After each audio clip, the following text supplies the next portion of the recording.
Here we have BlueJ, and it would be a really good idea if you fired up your own BlueJ and moved to Lesson 2 Days as your project. When you open it, you will see the screen with a day block here, and this is what gives us objects.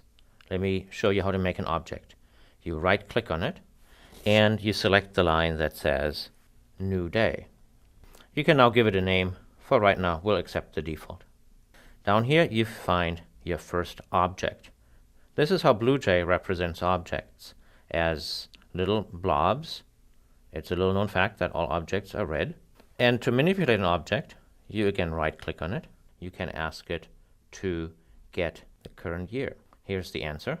This particular day is somewhere in 2013. See when? The month is March, or 3.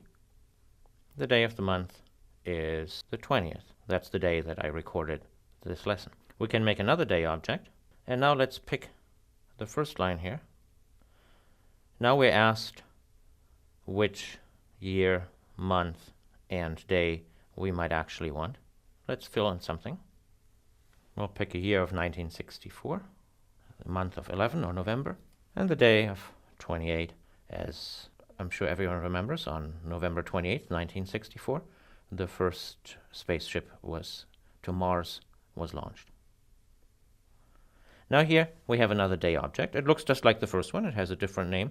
But if we wanted to find out anything about it, so we can in the same way ask it, what's your year? And here it tells us. Now let's do something more interesting.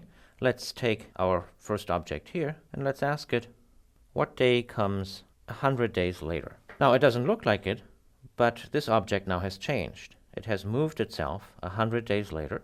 Remember, it was originally March 20th. Now when we ask it, what's your month? You'll see it's June. That makes sense. From March, 100 days, it's June. Or maybe it would be July. Somehow this thing knows how to do this computation about the day. It's June 28th. I wouldn't have known how to do that, except by tediously getting out a calendar and counting the days. But our day object knows. How does it know it? I don't know, and I don't care. It doesn't matter. I can use it as long as I understand what it does for me. So that's a great example of an object, something that knows how to do a very specific thing, namely to deal with calendars, just like the water heater knows how to do a very specific thing, namely to heat water.